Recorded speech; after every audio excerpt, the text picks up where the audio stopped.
आज हम कविता धरती की पुकार पढ़ेंगे।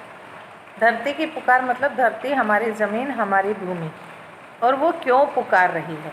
वो इसलिए पुकार रही है क्योंकि वो परेशान है। हम यहाँ से पेड़ काट रहे हैं, पेड़ कटने से सबसे ज़्यादा परेशानी उससे हो रही है।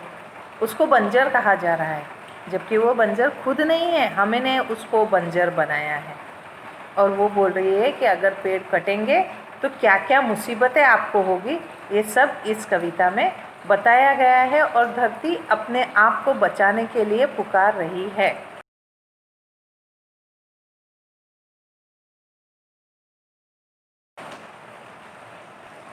पेड़ लगाओ, पेड़ लगाओ, धरती यही पुकार रही, मुझको बंजर नहीं बनाओ, कहती बारंबार वह। धरती कह रही है कि मुझ पे पेड़ लगाओ, ज़्यादा से ज़्यादा पेड़ लगाओ। मैं उपजाऊ हूँ, मैं यहाँ पे बहुत कुछ उगा सकती हूँ, लेकिन आप लोग अगर पेड़ काट दोगे और मेरे ऊपर पेड़ नहीं रहेंगे तो मुझे बंजर कहा जाएगा। बंजर मतलब जहाँ कुछ नहीं उगता है, जो कुछ उगा नहीं सकती, ऐसी ज़मीन को बंजर कहा जाता है। लेकिन धरती खुद बंजर नहीं है, हम वहाँ पेड़ उगा ही नहीं रहे हैं, इसलिए उसको बंजर कहा जा रहा है। और बार बार वो बारंबार मतलब बार बार वो यही पुकार रही है कि मुझ पे ज़्यादा से ज़्यादा पेड़ लगाओ, मेरे ऊपर लगे हुए पेड़ों को मत काटो।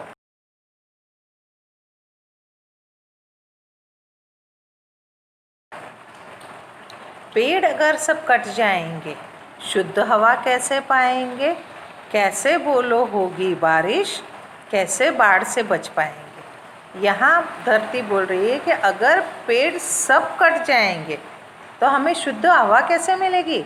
ज़िंदा रहने के लिए हमें सबसे ज़्यादा ऑक्सीजन की ज़रूरत होती है, हमें ऑक्सीजन नहीं मिलेगी जो पेड़ों के द्वारा हमें मिलती है। सारा वातावरण प्रदूषित हो जाएगा, कार्बन डाइऑक्साइड कौन लेगा। और अगर पेड़ नहीं ले रहे हैं तो वो हमें ऑक्सीजन भी नहीं दे पाएंगे। इसीलिए वो पेड़ बोल रही है कि ज़्यादा से ज़्यादा पेड़ लगाओ, क्योंकि पेड़ होंगे तो ही बारिश होगी, और बारिश होगी और समान रूप से बारिश होगी, बाढ़ नहीं आएगी।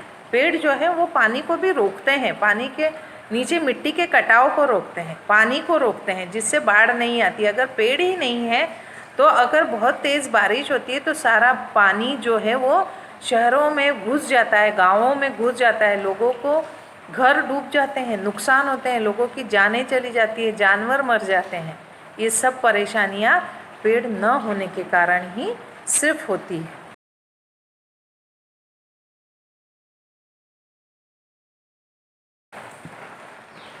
अगर पेड़ ना रहे धरा पर, अगर पेड़ ना रहे धरा पर, बंजर धरती हो जाएगी, कंक्रीट के जंगल होंगे, सांस नहीं फिर आएगी। यहाँ धरती बोल रही है कि अगर यहाँ पे धरती पे धरा पे पेड़ ही नहीं होंगे, सिर्फ कंक्रीट के जंगल, मतलब कंक्रीट मतलब सीमेंट, मिट्टी, पत्थर से बना हुआ कंक्रीट।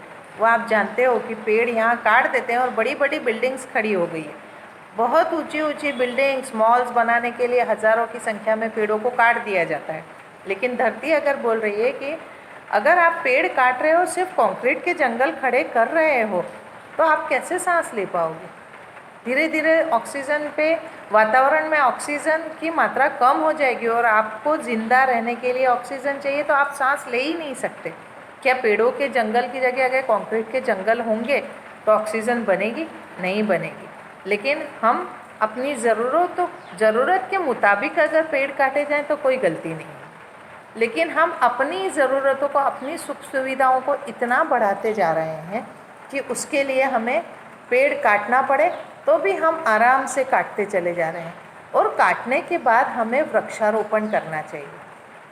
अगर हमने जितने पेड़ कटवाए हैं उतने पेड़ हमें लगवाने चाहिए। यह हमारी जवाबदारी है, हमारे देश के प्रति जवाबदारी है, प्रकृति के प्रति जवाबदारी है, धरती के प्रति जवाबदारी है। और जब हम अगर ये पेड़ लगाएंगे तभी धरती पर के, अगर पेड़ काटे गए हैं तो धरती को नुकसान नहीं होगा।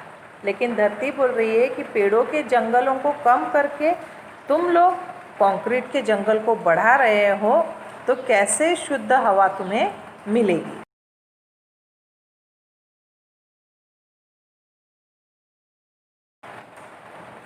फल नहीं होंगे, फूल नहीं होंगे, अन्न खेत में नहीं उगेगा, चारों ओर प्रदूषण होगा, हरा भरा न जगत रहेगा। धरती कह रही है, अगर आप पेड़, पुकार रही है कि अगर आप पेड़ नहीं लगाओगे तो आपको पेड़ों से मिलने वाली जितनी अनगिनत चीज़ें हैं, अगर हम एक सांस में भी बोलते जाए तो बहुत सारी चीज़ें हैं, फल हैं, सब्जियां हैं, अनाज है, रबर है, कागज़ है, कपड़े हैं, दवाइयाँ हैं, ये सब चीज़ें हमें नहीं मिलेगी अगर पेड़ को आप धरती पे नहीं रहने दोगे।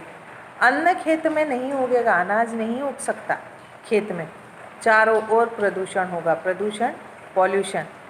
पेड़ नहीं होंगे, शुद्ध हवा नहीं मिलेगी, पेड़ नहीं होंगे, पानी का भी प्रदूषण बढ़ता जाएगा, ध्वनि प्रदूषण बढ़ता जाएगा, ध्वनि प्रदूषण में भी पेड़ों का सहयोग होता है। इस तरह से सारे प्रदूषण बढ़ते चले जाएंगे और जो हमारी प्रकृति ने, जो हमारी धरती को सुंदर बनाया है, वो सुंदरता उस धरती से हम छीन रहे हैं और वो हरा भरा जगत नहीं होगा। सब दूर कंक्रीट के जंगल होंगे, हरा कलर का नामो निशान ही मिटता चला जाएगा। इसीलिए ये कविता में यही धरती पुकार रही है कि अगर यहाँ पे पेड़ हटा दोगे, मेरे पेड़ से पेड़ लगाना कम कर दोगे, मेरे पेड़ों को काट डालोगे, न तो आपको फल फूल मिलेंगे, अन्न मिलेगा, शुद्ध वायु नहीं मिलेगी, वातावरण दूषित हो जाएगा। इसीलिए हमें ज़्यादा से ज़्यादा पेड़ लगाने चाहिए। इस कविता से हमें यही सीख मिलती है कि हमें पेड़ लगाने चाहिए। सरकार ने भी अपनी नीति के अनुसार 5 जून को पर्यावरण दिवस वृक्षारोपण के लिए निश्चित किया है, लेकिन हम देखते हैं कि कितने लोग पेड़ लगाते हैं, नहीं लगाते हैं ज़्यादा। सरकार का ये नियम होता है कि अगर एक कारखाना आपको बनाना है, वहाँ खड़ा करना है, तो वहाँ के कितने एरिया में पेड़ लगाने आपको पड़ेंगे, लेकिन मनुष्य सिर्फ स्वार्थी हो गया है, अपने स्वार्थ के लिए वो पेड़ नहीं लगाता है और उसकी जगह, जहाँ पेड़ लगाने की जगह होती है, वहाँ पे भी वो कारखाने खड़े कर देते हैं, कारखाने से लगने वाली जितनी ज़रूरत की होती है मशीनें लगा देते हैं, और जब चिमनियों से गंदा धुआं जो निकलता है, वो जो सूखने वाला कोई नहीं होता है वहाँ पे। और ये गंदी हवा के कारण हम बीमार पड़ रहे हैं। हमें लेने के लिए शुद्ध हवा नहीं है, हमें निर्भर होना पड़ रहा है। हमें सुबह के टाइम पे उठते हैं तभी हमें थोड़ी सी शुद्ध हवा मिलती है। जैसे जैसे दिन चढ़ने लगता है, सब लोग ऑफिस जाना शुरू करते हैं, वैसे वैसे प्रदूषण बढ़ता चला जाता है, हवा में जहरीली गैसों का प्रमाण बढ़ता चला जाता है। और ये सब कारण है कि हम धरती पे से पेड़ों को काट रहे हैं, उन पे वृक्षारोपण नहीं कर रहे हैं। इसलिए मेरी बच्चों, आपसे विनती है, आप कैसे भी घर में रहते हो, छोटे से घर में रहते हो या जगह है आपके घर में, आप पेड़ों को लगाइए।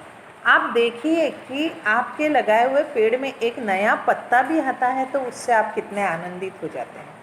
पेड़ कुछ नहीं चाहते हैं, सिर्फ प्यार चाहते हैं।